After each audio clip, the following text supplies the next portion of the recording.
Times Square. Bill Dutel is on top of the Lowe's marquee. He'll bring us all the excitement of Times Square.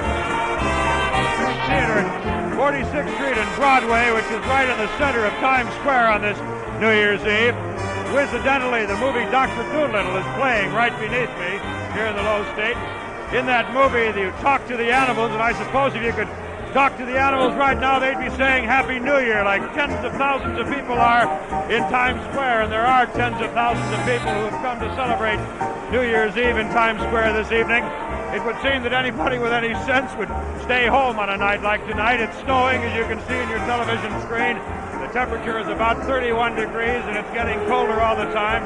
Probably ought to get down below 30 in the next hour or so. These people came out anyway because, you know, Times Square, or New Year's Eve in Times Square, is a peculiar kind of American legend.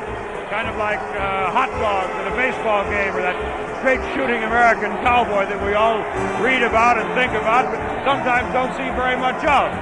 Very few people get to see Times Square or New Year's Eve in Times Square, but these people are here to pay homage to that peculiar kind of American legend.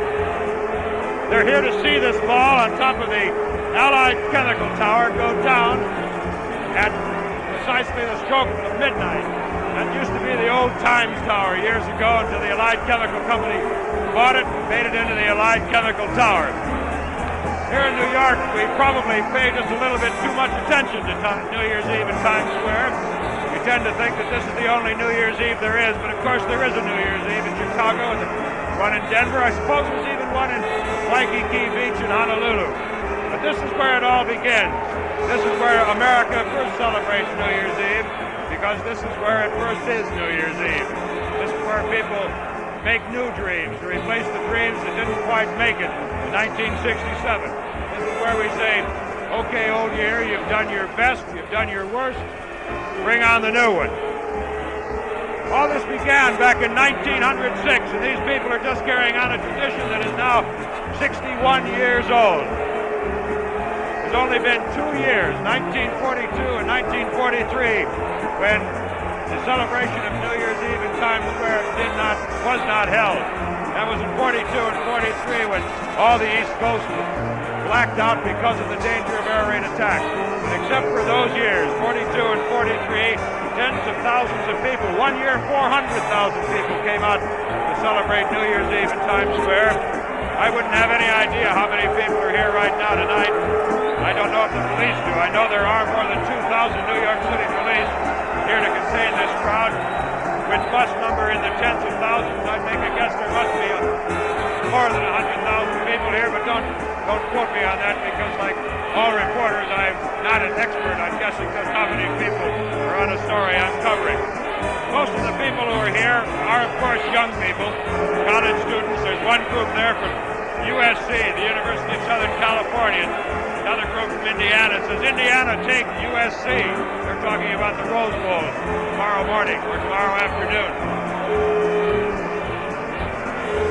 You can hear, I should say that about 2 hours ago, or even an hour ago, the streets here in Times Square were virtually deserted. You could walk almost at will. The only real hint you had that this was New Year's Eve was the fact that you could see police barricades all over the place, and barricades put up in front of the glass windows so that people would not crash through the glass windows and destroy them. You can see them all over the street down here. But at about 11 o'clock, it became very difficult to get into Times Square. The police began sealing off this area, and you can well see why. Why do people come here? As I mentioned a moment ago, it's for one reason, really. That's to usher in the new year, and the way we usher in the new year is to drop that ball that you see from atop the Allied Chemical Tower. It's beginning to go down now. It will reach the bottom of the 100-foot pole at exactly the stroke of midnight, and it will then be 1968. Now I think it's time to go back to Guy Lombardo at the Waldorf Astoria.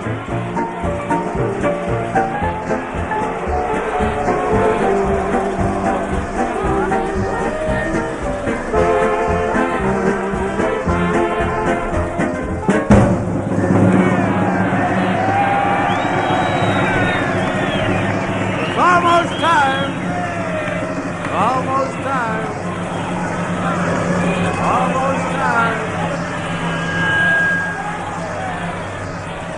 Ball is coming down. 10, 9, 8, 7,